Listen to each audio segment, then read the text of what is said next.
Olá, sejam bem-vindos ao canal mais irresistível que Afrodite. Sou Luciana Amorim, farmacêutica especializada em estética injetável avançada. Realizo os meus atendimentos aqui em Curitiba, no Paraná, e também em São Paulo, na capital.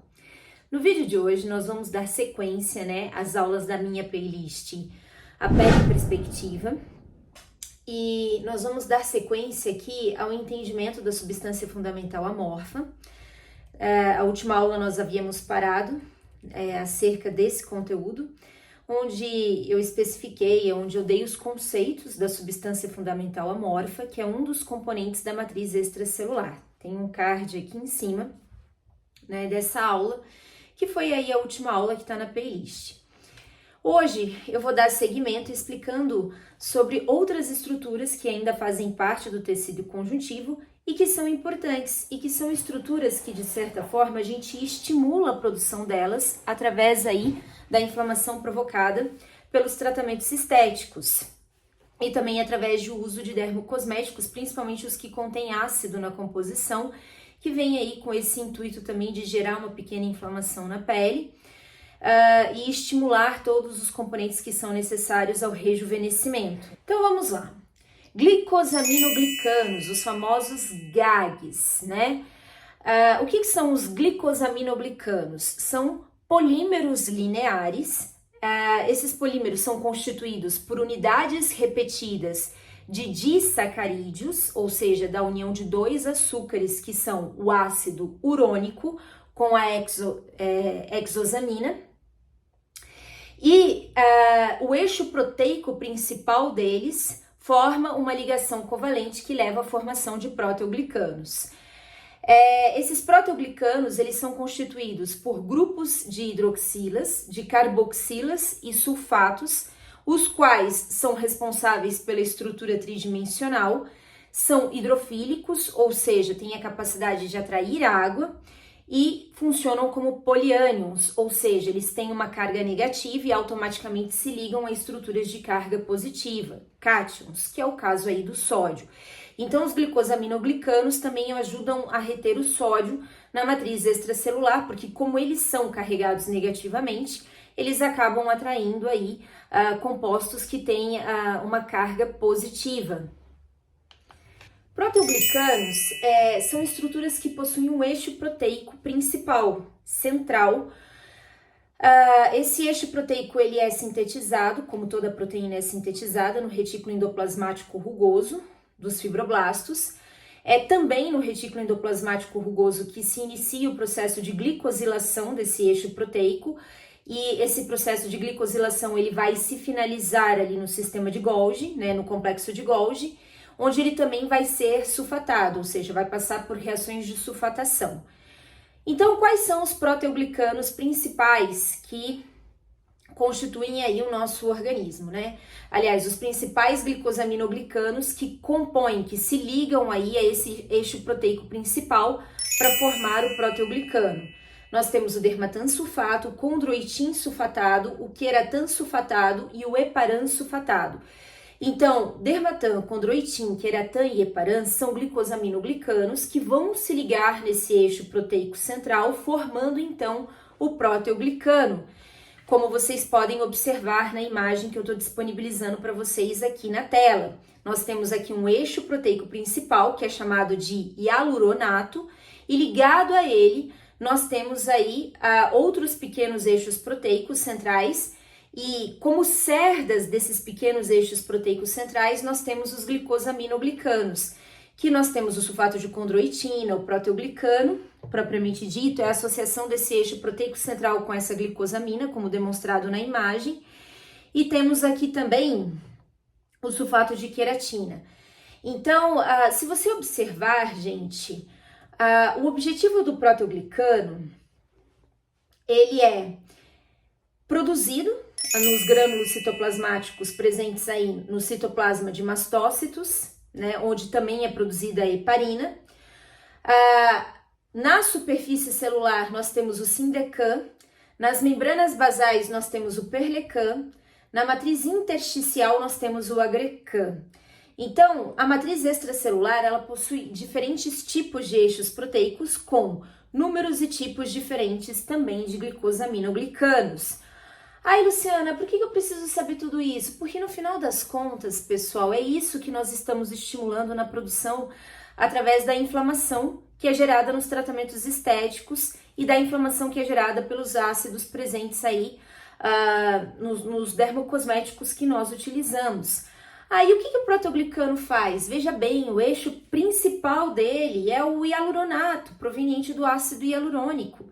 Ligado a ele, nós temos outros glicosaminoglicanos em forma de cerdas, como vocês veem na imagem, e isso tem a capacidade de atrair água. Água, quanto mais água atrair, mais densa, mais túrgida a sua pele fica e menor a profundidade de rugas e linhas de expressão.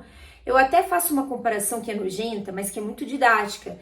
Isso parece aquelas escovinhas de lavar vaso sanitário. Quando você põe aquela escovinha dentro da água do vaso sanitário, ela fica encharcada. É literalmente essa a proposta de um protoglicano. No momento em que entra em contato com a água, ele encharca, ele atrai muita água, porque ele é hidrofílico. E essa atração de água é que garante que a nossa pele permaneça densa, né? E diminuindo aí a profundidade de rugas e de linhas de expressão, fazendo uma boa sustentação para a epiderme, que é a camada mais superficial da nossa pele. E não é só isso também, eles funcionam como sítios receptores para a ação de outros compostos químicos, inclusive aí de compostos químicos que são dermocosméticos, que vão fazer essa ligação direta com esses sítios receptores para de fato conseguirem interagir com as nossas células. Então eles são extremamente importantes quando a gente leva isso para um nível mais bioquímico. Então, objetivamente, além dessa capacidade de atrair água, os proteoglicanos eles têm como funções estruturar a matriz extracelular, ancorar células da matriz extracelular e ligar a fatores de crescimento como o TGF-beta, que é o fator de crescimento transformador beta. Olha, para se ter uma ideia, sem TGF-beta 3, a gente não tem um rejuvenescimento que seja assim considerável, né? TGF-beta 3, ele é o fator de crescimento mais buscado, principalmente através de técnicas inflamatórias como o microagulhamento, por exemplo. Né? Ele é considerado o fator de crescimento mais intimamente relacionado com as respostas de rejuvenescimento que nós buscamos. Só que proteoglicanos, eles também envelhecem e uma vez que estejam velhos, né, envelhecidos, eles também precisam ser eliminados. Aquela velha história, o velho precisa dar espaço ao novo. E como se dá então a degradação natural dos proteoglicanos no nosso organismo? Por meio da ação de enzimas chamadas glicosidases. Dentre elas, a gente destaca a hialuronidase, que é uma enzima de destruição, de degradação, que é capaz de quebrar a proteína do ácido hialurônico. Só que a deficiência da hialuronidase, ela acaba gerando acúmulo de ácido hialurônico no corpo. Automaticamente, se ácido hialurônico tem a capacidade de atrair água, isso daí vai fazer com que essa água também se acumule nos tecidos, gerando uma síndrome que nós chamamos de síndrome de Hunter, conforme a imagem mostra para vocês. A pessoa fica com o rosto inchado, né? Dá até um aspecto mais envelhecido para o rosto devido a esse inchaço mais crônico. E aí também entra nesse quesito um conceito muito importante. Nós sabemos que a pele ela é uma barreira de proteção do nosso organismo, é a primeira barreira de proteção do corpo humano. Mas a gente, quando fala disso, a gente foca muito na epiderme, que é a camada mais superficial da nossa pele. Contudo, existe na própria pele, na derme, que é a camada mais profunda, né, considerando que a hipoderme é uma camada à parte e não faz parte aí do sistema tegumentar, a derme, ela também tem uma capacidade de estabelecer um segundo mecanismo de proteção contra a ação de micro-organismos no nosso corpo. Contudo, algumas bactérias elas têm a capacidade de produzir e secretar hialuronidase, o que aumenta o poder de invasão delas no nosso organismo. Então, uma vez rompida a primeira barreira, que é a epiderme, se ela chega na derme, que poderia se configurar como uma segunda barreira de proteção, essas bactérias que têm a capacidade de produzir e secretar hialuronidase conseguem romper até mesmo essa segunda barreira, porque elas conseguem quebrar o ácido hialurônico que é preponderante na derme quando a gente fala de uma pele saudável. E aí consegue atingir os vasos sanguíneos e, portanto, a circulação sanguínea e aí gerar o seu efeito sistêmico de contaminação. Então, essas bactérias elas têm um poder de invasão muito maior no nosso organismo. E nós vamos falar então agora, né, já que falamos dos glicosaminoglicanos, dos proteoglicanos, das glicoproteínas multiadesivas. Glicoproteínas multiadesivas, diferentemente dos proteoglicanos, não são estruturas lineares, muito pelo contrário. Elas têm uma estrutura muito mais ramificada, exatamente como mostra a imagem.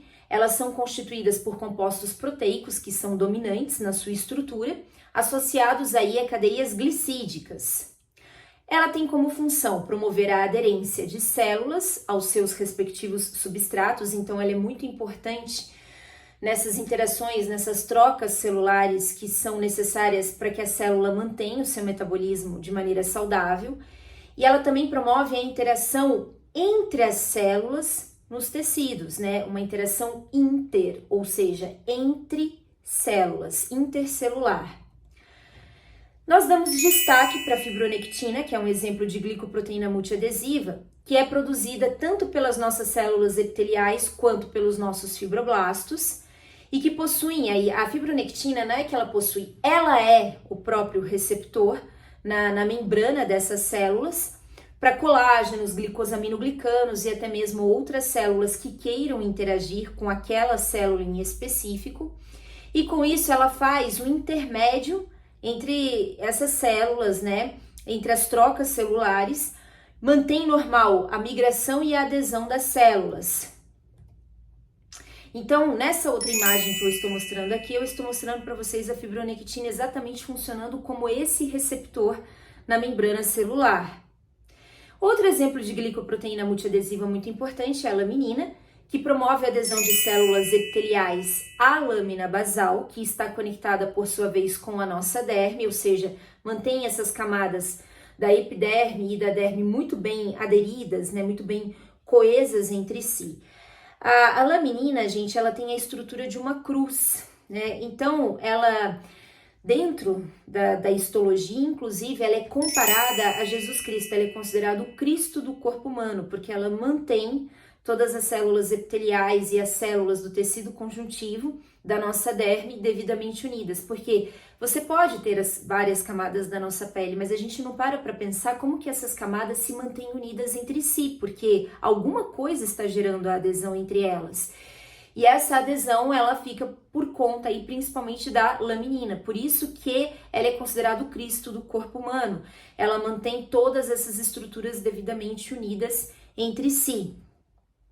E por fim, nós temos as integrinas, que são aí outro exemplo de glicoproteínas multiadesivas, que por meio aí das alterações de concentrações de cálcio e magnésio, promovem a ligação de colágeno, tem interação com fibronectina, com laminina, porque as integrinas elas são consideradas também proteínas transmembrana, promovendo a interação de células e demais componentes da matriz extracelular.